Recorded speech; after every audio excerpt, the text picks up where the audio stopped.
Hey everyone, and welcome back to the Velocity channel, where this is your bridge to financial freedom. Today we're going to go ahead and cut down drastically $400,000 at the 6%. Now, normally people would say, yeah, but that's a mortgage, CJ, so that's not for me. That's not true. This is just representing an amortization loan, okay? Your car can be this. And it doesn't matter what the price is. We're going to show you how to drastically reduce, pay off all of your debts. Doesn't matter how big the number is, because we're taking care of that interest and we are canceling it out. Okay. Before we get into that, and we're going to do it with $1,000. Before we get into that, please like, share, and subscribe so that everyone around the world can know the power of Velocity Banking. I want to start out by saying this, that it doesn't matter if you cannot qualify for a line of credit. It does not matter if you don't have a line of credit. Can you use a line of credit for leverage? Yes, you can. But that doesn't matter. What does matter is what you're doing with what is coming in. Are you leveraging it to the best that you can? Are you allocating the finances the right way so that loans like this don't become a problem? They don't cause anxiety. They don't cause your nerves to be on edge, okay? And we're going to show you how to take care of this in very little time. So here we have the $400,000 at the 6%.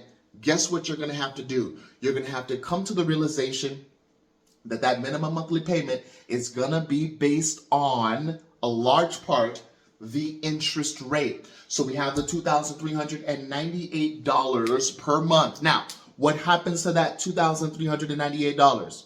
When you pay it, what happens to it?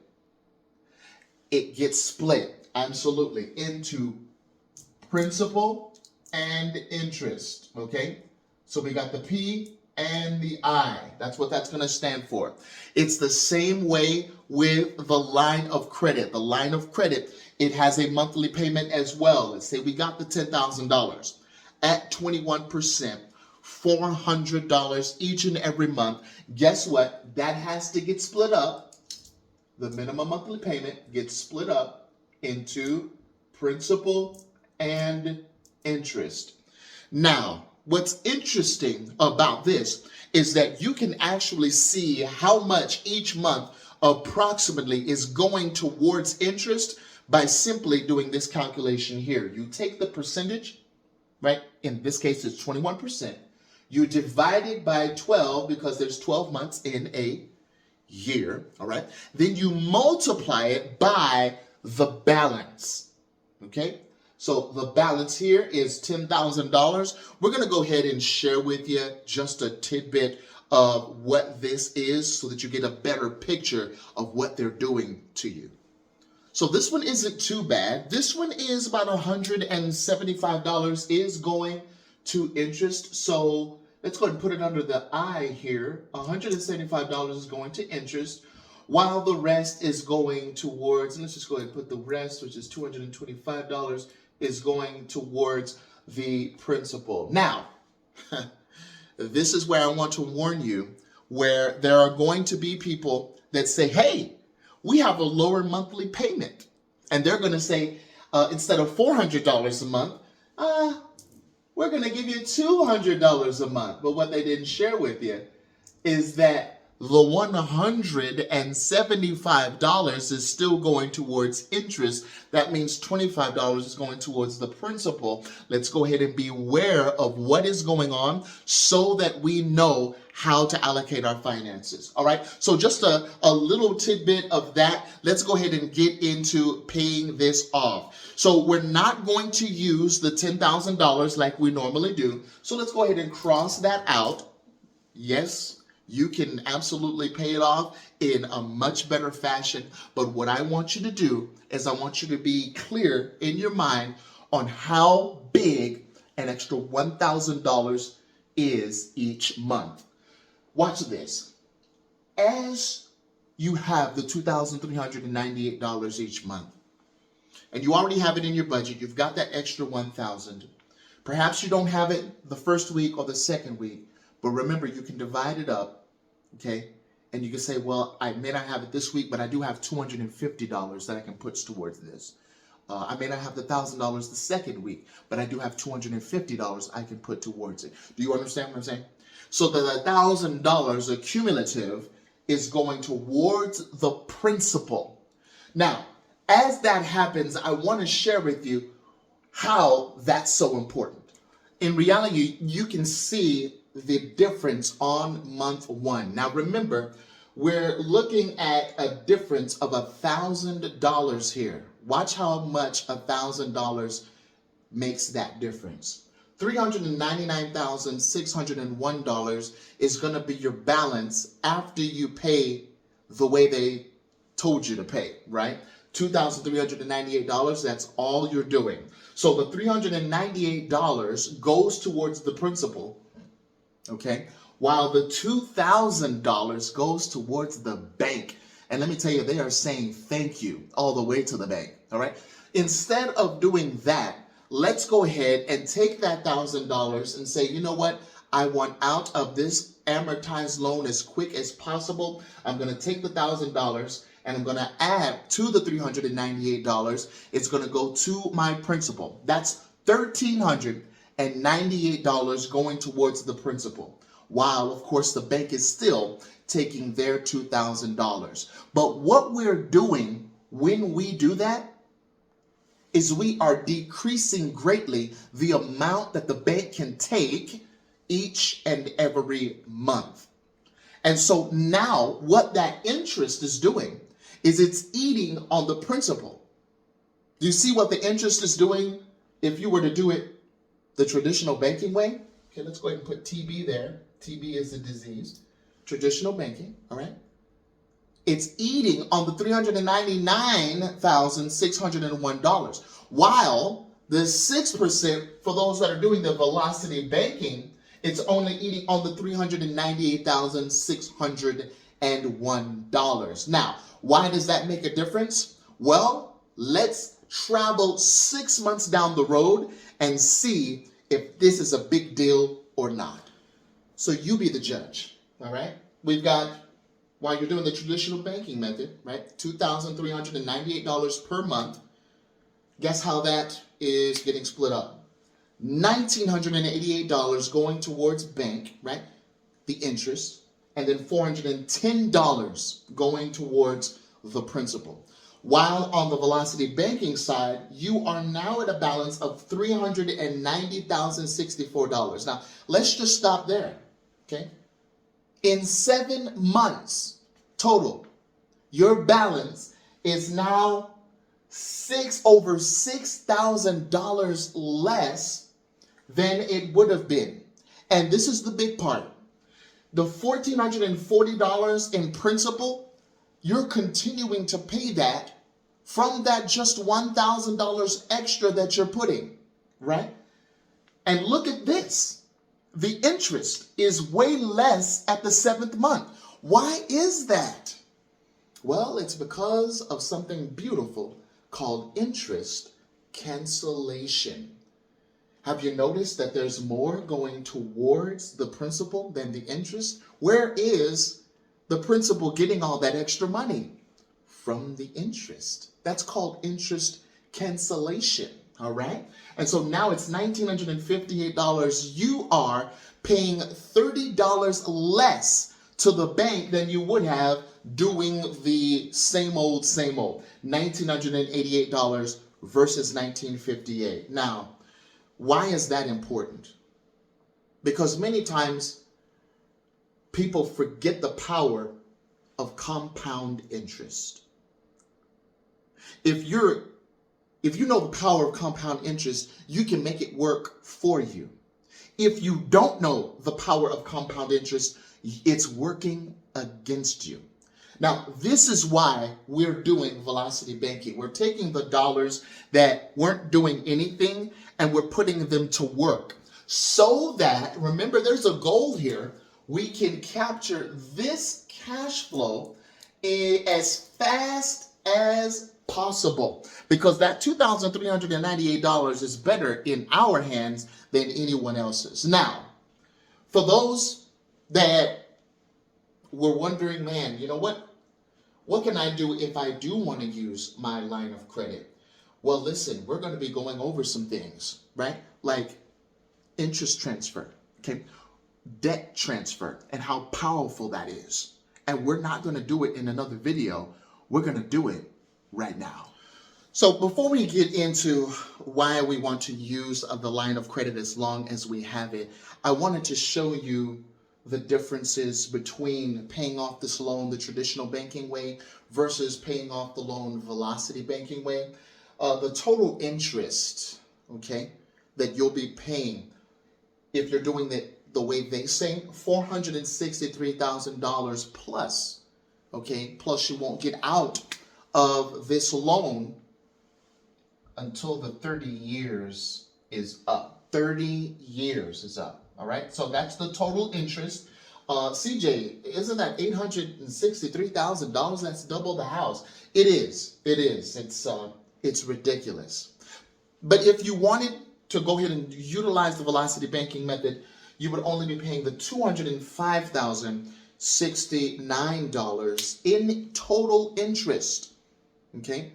And that's just by taking money that was laying around anyway, right? That $1,000 each and every month. Perhaps you don't have a line of credit, can't qualify for one, don't want to use one. You don't have to. Remember, $1,000 is so powerful in getting out of this. And oh, by the way, approximately in how many months would you get done with this one? 15 months. 15 years, okay? Versus the 30 years. And you didn't even have to have a 15-year mortgage, which they're actually taking a lot of your money there, all right? So you can sign up for the 30-year, the 40-year, and say, listen, I know velocity banking. I know I'm getting out of here in the 15 years. Now, if you want it, right? Now, of course, people that already have our Money Max account software, they know this stuff. They don't even have to do the calculation. They just type their numbers in, and the computer actually tells them how to pay it, right? And they're paying it off in as little as 5 to 10 years. Because, you know, the human mind does have limits. But, you know, when computers are programmed to do this stuff, it's amazing what they can do, all right? So let's say you have the line of credit and you wanted to use that $10,000 instead of doing the $1,000 each month. What would that look like? All right. Well, let's just say you have that $10,000 and you have the cash flow. Remember, we're going to be using our line of credit as our new checking account. So what does that mean? You'll be paying your bills, right? Even the monthly payments from the line of credit. What that's going to do is it's going to ensure that you use your cash flow as your method of payment. That's right.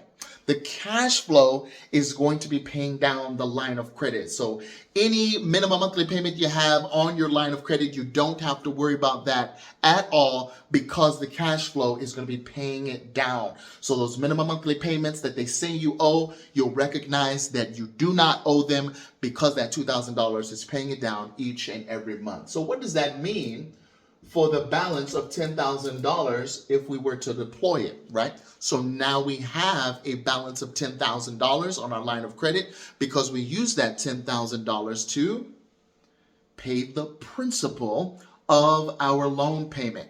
Well, first of all, it's going to go ahead and knock it down to $390 over here. So now the 6% is not feeding off the 400K, it's feeding off the 390. Now remember, you just jumped 7 months. Didn't we just discuss that? $390,000 is 7 months. So with that first $10,000 payment, you just jumped ahead 7 months. Look at all that interest you captured. Very good. All right. Now, why would you want to do this? A little known something called interest or debt transfer. What just happened here is you did a debt transfer. Debt transfer means that you are swapping this amortized, gross, cash flow sucking interest from your loan over here, and you're swapping it with the line of credit, revolving credit, simple interest. Okay? So there's a swapping of interests going on. So while, yes, you do have a balance of $10,000, it's getting paid down by the cash flow of $2,000. How long will you be in that debt? How long will you be there? 5 months. Now remember, we already put it in our money allocation plan. We already put it in our budget that we will be paying the $2,398 each and every month, okay, while we're continuing to have our cash flow pay that $10,000 down, okay? Once that $10,000 has replenished, what are we going to do with it? Buy Jordans? Buy another purse? Buy another bag? Buy this, buy that? Well, you can if you want to, right? No judgment here. But what if you were like, you know what? I want to get rid of this. I want to get rid of this cash flow sucking loan. So let's go ahead and do this. Let's deploy the $10,000 again to the principal. And as you're doing that, you're noticing that, man, the principal is getting ate up and so is the interest on it. The interest is getting canceled. I'll be out of this in no time. And that is exactly what we mean. Remember, you're using your line of credit as your new checking account now. So you don't have to worry about a minimum monthly payment. You can go ahead and continue to pay things as you usually do, right? And when that $10,000 has accumulated again, you just hammer this payment again. You want to know how fast it'll be until you're out of this? Well, let me show you. That's how much it'll be. $143,275, and you'll be out of that loan in about 11 years. Instead of 30, instead of 40. Yes, they have 40-year mortgages, and they're dreaming up all kinds of ways in order to take your money. But if you know how to pay your bills, remember, you didn't lose anything over here. How much was your line of credit earning you before? It earned you $0 before. You were just paying it before. But now it earned you $2,398. Not to mention all of the interest that you now saved. What was going to the bank is now going to you because you have the knowledge of a bank. So let me go ahead and get out of the way so you can take a screenshot of this and ensure that you don't get taken advantage of. The employee mindset says, man, how much does it cost? Well, the wealthy mindset says, well, how am I going to afford this? How can I afford this? I can afford it. Just how? This is how. May I ask you a question? How much is your IRA giving you each month? And could it be of better use to maybe pay off some loans and set priorities straight? I don't know. There's no judgment here. Not being critical at all. I just want you to think. The $10,000 was yours. Okay? What are you going to do with it? We got a webinar this Tuesday that I'd love for you to come on out and see, because we're going to be addressing problems that people had and now they are no longer problems because the debt is paid. They want to know, what are we going to do after debt? And then we show them that there's life after debt. Folks, thank you so much for tuning in. I want you to live your best life. I want you to take what little you have and grow it to multiply to many millions. God bless you, and we will see you in the next video.